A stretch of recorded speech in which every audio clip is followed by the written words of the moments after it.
Hi every one, Jannat from Jannat wings. எல்லோரும் எப்படி இருக்கீங்க? இன்றைக்கி நம்மளோட சேனலில் ரொம்ப ஸ்பெஷலான ரொம்ப ஹெல்த்தியான இந்த தோசை எப்படி செய்கிறது, ப்ளஸ் இதில் என்னென்ன இன்க்ரீடியன்ட் ஆட் பண்ணியிருக்கேன் அதுதான் இந்த சேனலில் காமிக்க போகிறேன். வாங்க பார்க்கலாம்.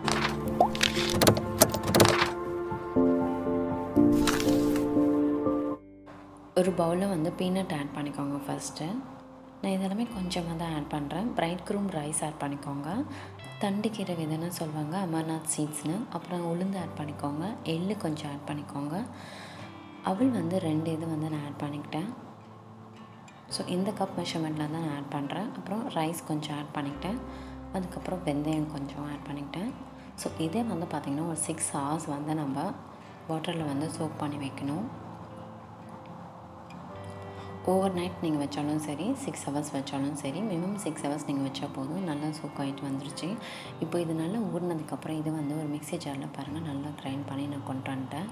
ஸோ இந்த தோசை பார்த்திங்கன்னா இதில் ஆட் பண்ணிக்கல எல்லா இன்க்ரீடியன்ட் ரொம்ப ஹெல்த்தியான இன்க்ரீடியன்ட். ஸோ கண்டிப்பாக இதை ட்ரை பண்ணி பாருங்கள். அது வெயிட் லாஸ் பண்ணுறேன் நம்மள மாதிரி பொண்ணுங்க பார்த்திங்கன்னா இது நீங்கள் எடுத்துக்கும் போது ரொம்ப யூஸ்ஃபுல்லாக இருக்கும். நான் இதை எடுத்துகிட்டு தான் இருக்கேன்.